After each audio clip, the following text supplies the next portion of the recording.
मुर्दाबाद मुर्दाबाद मुर्दाबाद मुर्दाबाद मुर्दाबाद मुर्दाबाद मुर्दाबाद मुर्दाबाद जब हरा लाल लहराएगा, जब हरा लाल लहराएगा,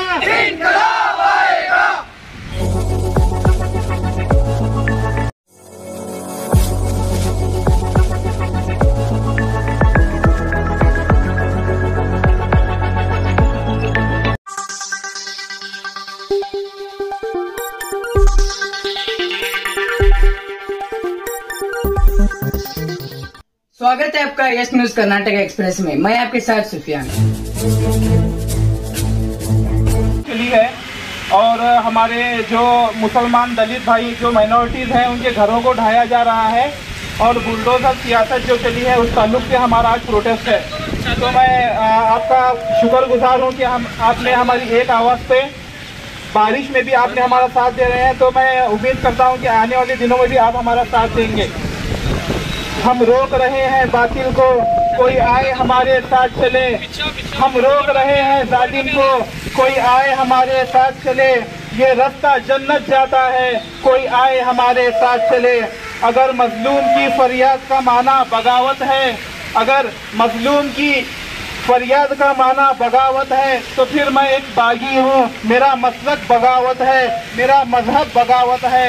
बगावत करने वाला कम से कम आज़ाद होता है, बगावत करने वाला कम से कम आज़ाद होता है। ज़बां आज़ाद, दिल आज़ाद, दम आज़ाद होता है। मुर्दाबाद मुर्दाबाद मुर्दाबाद मुर्दाबाद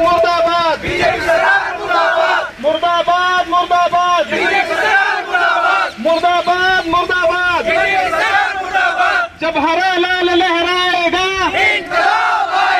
जब हरा लाल लहराएगा। दीगर लीडर्स कैडर्स का कि इतनी बारिश के बावजूद भी अपनी एक मोहब्बत अपने कौम के खातिर, इस मुल्क के खातिर, इस शहर के खातिर, इस रियासत के खातिर जिस कदर आपने एक मोहब्बत जताते हुए इस इतनी बड़ी कुर्बानी यहाँ पर देकर खड़े हुए हैं, मैं इसके लिए आपका शुक्रगुजार हूँ। वैसे मैं आप लोगों को बताना चाहता हूँ कि आज एसडीपीआई का ये जमा होना या फिर अवाम से गुजारिश करना या फिर यहाँ पर जमा करना, इसका मकसद कोई सियासत करना नहीं है। मैं आपसे साफ अल्फाज में कहना चाहता हूँ, इसका मकसद, आज हमारा जमा होने का मकसद सियासत करना नहीं है, बल्कि मुल्क भर में जो चल रहे दहशतगर्दाना हमले, जो चल रही तशद्दुद, जो चल रही है कम्युनिटी को टारगेट करके और उनके लोगों को मारना या फिर जानलेवा हमले करना या फिर खत्म करना, जिस कदर मुल्क में 2024 के इलेक्शन के बावजूद भी, बीजेपी गवर्नमेंट के बैठने के बावजूद, बीजेपी गवर्नमेंट के आने के बाद और अपोजिशन स्ट्रांग रहने के बावजूद भी जिस कदर मुसलमानों पर और दलितों पर हमले किए जा रहे हैं, ये नाकाबिले बर्दाश्त है। याद रखिए, मैं आपसे साफ अल्फाज में कहना चाहता हूं कि इस महीने 4 जून से लेकर अब तक की तारीख में अगर उठाकर देखेंगे तो 15 से ज्यादा आपको मॉब लिंचिंग वाले हमले मिलेंगे। ये एक मॉब लिंचिंग नहीं है, बल्कि एक सोची समझी साजिश, ये एक दहशतगर्दाना हमले हैं। ये एक तशद्दुद भरा माहौल को पैदा करना और दहशतगर्दाना हमला करना, ये सोची समझी साजिश है। कभी गाय के नाम पर, तो कभी बकरी के नाम पर, कभी चोरी के नाम पर, कभी आप देख सकते हैं झारखंड में एक पेशमाम को मारा गया।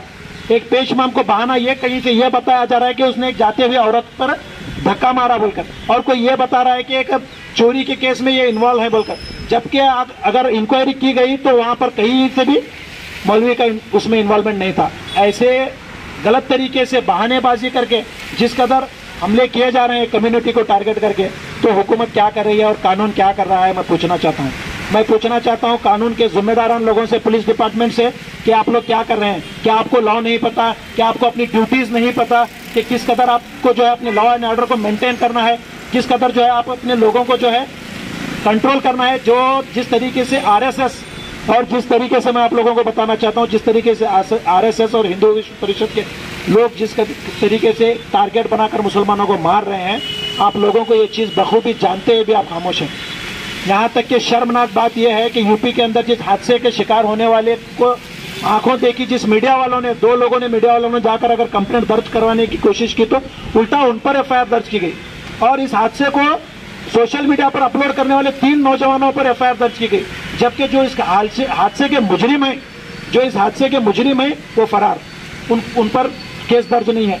वो फरार हैं, उन पर किसी किस्म का कानूनी शिकंजा नहीं कसा जा रहा, बल्कि शिकायत करने वालों पर, यानी कि आप एक दहशत लोगों के दिलों में इस बात की बिठाना चाहते हैं कि अगर आप जुल्म के खिलाफ आवाज उठाएंगे, अगर आप जुल्म के खिलाफ अगर केसेस दर्ज करने आएंगे तो हम आप पर एफआईआर करेंगे। आप ये माहौल को पैदा करना चाहते हैं। ये सरासर अनकॉन्स्टिट्यूशनल काम डिपार्टमेंट वालों की जानिब से किया जा रहा है। मैं साफ अल्फाज में और जिम्मेदारी के साथ बताना चाहता हूं कि डिपार्टमेंट अपने कामों में फेल है। डिपार्टमेंट इस खाकी वर्दी और ये व्हाइट कॉलर के लोगों के तहत काम करना छोड़ दे, अपनी जिम्मेदारियों को समझे।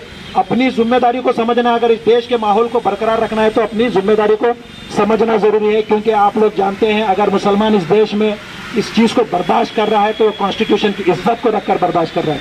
अगर मुसलमान इस देश में इस जुल्म को बर्दाश्त कर रहा है तो कॉन्स्टिट्यूशन के दायरे के तहत दायरे को क्रॉस नहीं करके आगे बढ़ना इसलिए बर्दाश्त कर रहा है।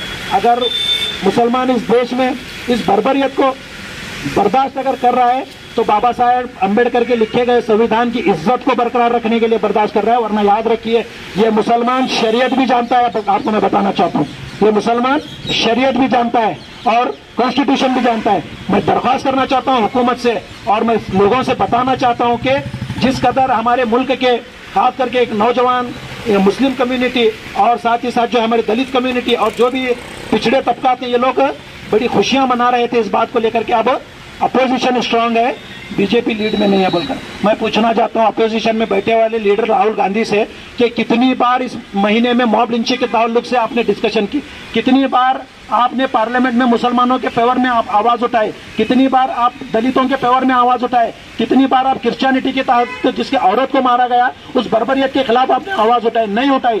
आप अपने पॉलिटिकल मुद्दों के तहत आवाज उठाते हैं, आप अपने पॉलिटिकल फायदे को देखते हुए आवाज उठाते हैं। इसीलिए हमेशा से एसडीपीआई की एक दरख्वास्त है अवाम से कि अपना कायद चुनो, अपना कायद खड़ा करो, वो शख्स लीडर के तौर पर खड़ा करो जो तुम्हारी आवाज उठा सके। अरे मैं बहुत दूर नहीं जाना चाहता, अगर आपको मैं बताना चाहूं तो आपके इल्म में मैं बताना चाहता हूं इस बात को कि ये मॉब लिंचिंग का असर हमारे बीजापुर शहर तक भी पहुंच चुका है। पिछले महीने यहाँ पर खुद सारवाड़ के अंदर, बीजापुर से लगभग 10-15 किलोमीटर का रास्ता है, वहां पर सारवाड़ में जो है एक मुस्लिम लड़के को गाय लेकर जाते हुए मारा गया, जिसके साथ एक वो जो स्वामी होते हैं ना, स्वामी की मजहब वाला लड़का भी मौजूद था। आपको मैं बताना चाहता हूं वो गाय भी प्रेग्नेंट थी। कोई कसाई गाय प्रेग्नेंट गाय नहीं काटता और कोई स्वामी अपनी गाय किसी कसाई को नहीं बेचता। वो पालने के लिए ले जा रही गाय को लेकर खड़ा करके उस लड़के को इस तरह पीटा, इस तरह बर्बरियत वाली हरकत की गई। इमीडिएट वहां पर मौजूदा लोगों ने एक हिम्मत कर उस बच्चे को बचा लिया, वरना वो जान से हाथ धो बैठता था और लगभग यहीं बीजापुर के अस्पताल में उसने 1 महीना तक अस्पताल में काटा।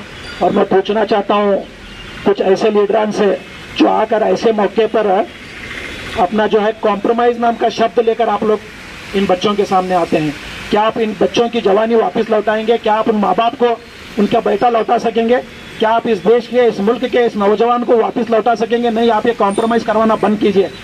इस बच्चे को कानूनी एक्शन तक नहीं लिया गया, नाम पर एफआईआर दर्ज हुई मगर किसी किस्म का जो है अरेस्टिंग नहीं हुई। और पुलिस डिपार्टमेंट में पीएसआई की बात करना चाहता हूँ, उस बच्चों को अरेस्ट करके 2 घंटे में, जबकि एफआईआर हो चुकी है, FIR non bailable warrant issue हुआ, नॉन बेलेबल केसेस उस पर दर्ज है, इसके बावजूद भी उन बच्चों को लेकर बिठाकर 2 घंटे में पॉलिटिकल प्रेशर के तहत उनको रिहा किया गया। मैं पूछना चाहता हूं पुलिस डिपार्टमेंट से भी और हमारे मुल्क की और हमारे शहर के लीडरान से भी, क्या किस कदर इस मार खाकर 1 महीना दवाखाने में एडमिट रहने के बाद क्या आप कॉम्प्रोमाइज कराने के लिए आते हैं? क्या कानून नहीं है? क्या संविधान नहीं है? क्या अदालतें नहीं है? क्या पुलिस डिपार्टमेंट नहीं है? क्या इनके खिलाफ एक्शन नहीं लिया जा सकता? बिल्कुल लिया जा सकता है। ये हमारी बुज़दिली है, याद रखिए, ये हमारी बुज़दिली है जो हमें कॉम्प्रोमाइज नाम का वर्ड लेकर इस्तेमाल कर रहे हैं। ये हमारी सरासर, मैं आपसे कहना चाहता हूँ, ये हमारी कम्युनिटी की बुज़दिली है। और मैं पूछना चाहता हूँ हमारे लीडर से कि इतने मॉब लिंचिंग के बावजूद भी कोई आवाज नहीं उठा रहा, क्यों? किस बात का खौफ है आपको? किस बात का? आपकी लीडरी नहीं छीनी जाएगी, याद रखिए, क्योंकि इज्जत देने वाला अल्लाह ताला है और मुकाम भी देने वाला अल्लाह ताला है। आपको कोई मुकाम नहीं दे सकता अगर अल्लाह ताला नहीं चाहता, तो मैं आपको साफ अल्फाज में बताना चाहता हूँ। आप याद रखिए हमारे इस बात को। और मैं दरख्वास्त करना चाहता हूँ हुकूमत से और मैं कांग्रेस के लीडर से भी, जो अपोजिशन में बैठकर जो है अपना रोल अदा कर रहे हैं, अपने रोल को सही तरीके से अदा कर रहे हैं। मुसलमानों ने जिस तरह आपको अपोजिशन में बिठाया है, आपकी लीडरी को कबूल करके अपने मजहब को दरकिनार करके आपको वोट डालकर आपको एक मुकाम पर पहुंचा है, तो आप उनकी भलाई के लिए, आप उनके हक के लिए, आप उनके हुकूक के लिए बात करना जरूरी है। इस कदर नौजवानों की लाशें अगर बढ़ती जाएंगी तो ये मुल्क एक इंतहा पसंद मुल्क नहीं कहलाएगा, मैं आपको बता रहा हूँ। और साथ ही साथ मैं लोगों से एक बात को कहना चाहता हूँ कि जिस कदर मॉब लिंचिंग हर जगह हो रही है, मैं जमात के लोगों से, मस्जिद वाराना जमात के लोगों से मैं दरख्वास्त करना चाहता हूँ कि इसके ताल्लुक से एक अवेयरनेस प्रोग्राम आप अपने अपने मस्जिदों में, अपने अपने मोहल्लों में चलाना जरूरी है। कवानीन बच्चों को बताना जरूरी है, कानून नौजवान लोगों को बताना जरूरी है, क्योंकि सेल्फ डिफेंस नाम का भी एक कानून कॉन्स्टिट्यूशन में है, याद रखिए। आप अगर पलटवार करेंगे तो घबरा कर हम कहीं जेल में न चले जाएं, इस डर से आप लोग अपनी जान गंवा रहे हैं। मैं बताता हूँ, कॉन्स्टिट्यूशन ने, बाबा साहब अम्बेडकर साहब ने हमें इस बात का हक दे रखा है कि आप अपना सेल्फ डिफेंस कर सकते हैं। उस सेल्फ डिफेंस के चलते आप लोग अपना बचाव करने की कोशिश कीजिए। एक अवेयरनेस प्रोग्राम का चलाना जरूरी है। और मैं साथ ही साथ पुलिस डिपार्टमेंट से भी ये बात कहना चाहता हूँ कि आप law and order strictly maintain कीजिए अपने एरिया में, अपने अपने इलाकों में आप law and order strictly maintain कीजिए, जिसके तहत जहां कहीं भी ऐसी हरकत नजर आती है, जहां कहीं भी ऐसी हरकत सुनने में आपको आती है, तो आप इमीडिएट एक्शन मोड पर आइए और इन दरिंदों के खिलाफ एक्शन जरूर लीजिए। क्योंकि कानून खुद कहता है, सेक्शन 103 SNP कानून के तहत, सेक्शन 103 के तहत ये इनको उम्र कैद की सजा या फिर मौत की सजा तक भी इसमें दरकार है। आप इन लोगों को जो है बेल पर छोड़ना या फिर इनकी जो है पॉलिटिकल प्रेशर के तहत आप अपनी ड्यूटीज को सही तरीके से नहीं करना, आप ये छोड़ दीजिए। अपनी जिम्मेदारी को समझते हुए आप अपना काम कीजिए। बस यही इल्तिजा मेरी। जो मॉब लिंचिंग के वारदात हो रहे हैं, आज हम इस प्रोटेस्ट के जरिए उन वारदातों की मजम्मत करते हैं और हम एक गम और अफसोस का इजहार करते हैं। मॉब लिंचिंग एक वहशियाना जुर्म है जो कानून को अपने हाथों में लेकर, जो एक झुंड की शक्ल में एक व्यक्ति के ऊपर इल्जाम लगाकर, झूठे इल्जामात लगाकर उस पर अत्याचार करके, उसको मार के, उसको पीट कर कत्ल कर देते हैं। और एक प्री प्लान साजिश के तहत एक मजहब की बुनियाद पर, एक टोपी रखने की वजह से, एक जुब्बा पहनने की वजह से, एक मुसलमान होने की वजह से, एक दलित होने की वजह से उनका कत्ल कर दिया जाता है। उसे ही मॉब लिंचिंग कहा जाता है। एनडीए सरकार, नेशनल डेमोक्रेटिक अलायंस जब से बैठी है, मोदी ने जब से तीसरी बार हल्फ लिया है, तब से लेकर अब तक एक महीने के दरमियान मुसलमानों के साथ लगातार मॉब लिंचिंग करते चले जा रहे हैं। अब तक हिंदुस्तान में 13 मॉब लिंचिंग के वारदातें पेश आई हैं। ये वारदातें, ये मॉब लिंचिंग का सिलसिला वैसे तो 2014 से ही शुरू हो गया है, लेकिन फिर भी जून के महीने में 13 से ज्यादा लोगों की मॉब लिंचिंग की गई। नरेंद्र मोदी, हमारे प्रधानमंत्री मिस्टर नरेंद्र मोदी अपने स्पीचेस में कहते हैं कि दुनिया के लोग कह रहे हैं कि हिंदुस्तान बदल रहा है। मैं आज मिस्टर नरेंद्र मोदी से ये बात कहना चाहता हूं कि दुनिया के लोग ये भी कहते हैं कि हिंदुस्तान बदल नहीं रहा है, हिंदुस्तान लिंचिस्तान की तरफ चला जा रहा है। हिंदुस्तान में मॉब लिंचिंग के वाकयात इतने हो रहे हैं कि हिंदुस्तान को अब लिंचिस्तान कहने पर लोग मजबूर हो रहे हैं। नरेंद्र मोदी को इस बात का ख्याल रखना चाहिए। 4 जून से लेकर 7 जुलाई के दरमियान 13 लोगों की मॉब लिंचिंग की गई है। हिंदुस्तान में 90% लिंचिंग, 90% से ज्यादा हत्याएं लिंचिंग के नाम पर होती हैं। उसमें से 99% लिंचिंग मुसलमान शिकार हैं। मुसलमान के बाद दलितों की लिंचिंग होती है, फिर ईसाइयों की लिंचिंग होती है, फिर सिखों की लिंचिंग होती है। एक क्रिश्चियन की औरत बिंदु नामी एक लड़की, उसके साथ मॉब लिंचिंग की गई, उसको मारा पीटा गया और उसका कत्ल किया गया। वह क्रिश्चियन मजहब से ताल्लुक रखती थी। उसका जुर्म यही था कि उसके खानदान वालों ने क्रिश्चियनिटी को अपनाया था। हमारे एक सिख भाई को हरियाणा में मॉब लिंचिंग की गई, उसे खालिस्तानी कहते हुए उसको मारा गया। वो सिख था। और 4 दलितों का भी इससे पहले मॉब लिंचिंग की गई।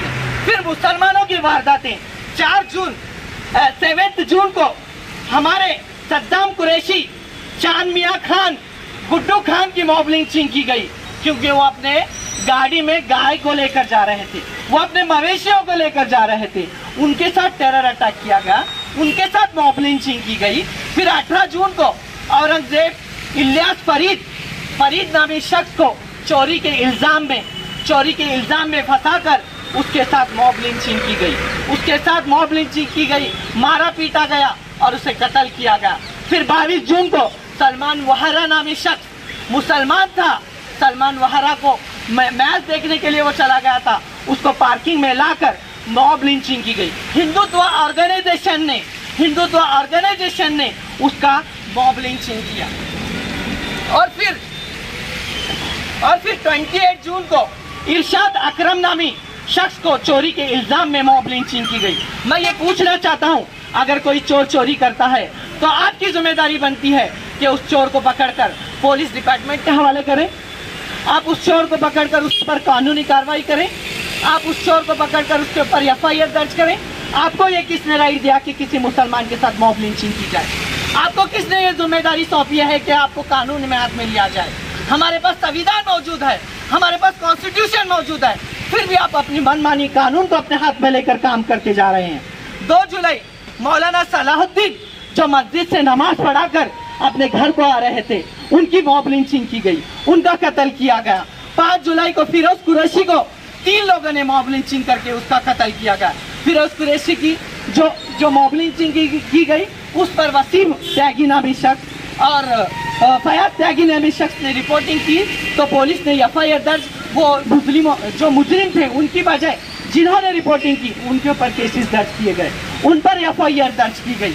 आखिर ये सब मॉब लिंचिंग हो रही है, इसकी वजह क्या है? आज हमें सोचने की जरूरत है। इन सब के पीछे वजह यह है कि नफरत अंगेज तकारीर दिए जा रहे हैं, नफरत भरे तकारीर बीजेपी के लीडर्स, विश्व हिंदू परिषद के लीडर्स, RSS के लीडर्स, बड़े लीडर्स, बड़े गौ रक्षक के नाम पर कमेटियां बनाई गई हैं, उनके बड़े प्रोपेगेंडे, मुसलमानों के खिलाफ बहुत बड़े प्रोपेगेंडे चलाए जा रहे हैं। ये सब के पीछे बीजेपी के बड़े लीडर्स के स्पीचेस का हाथ है।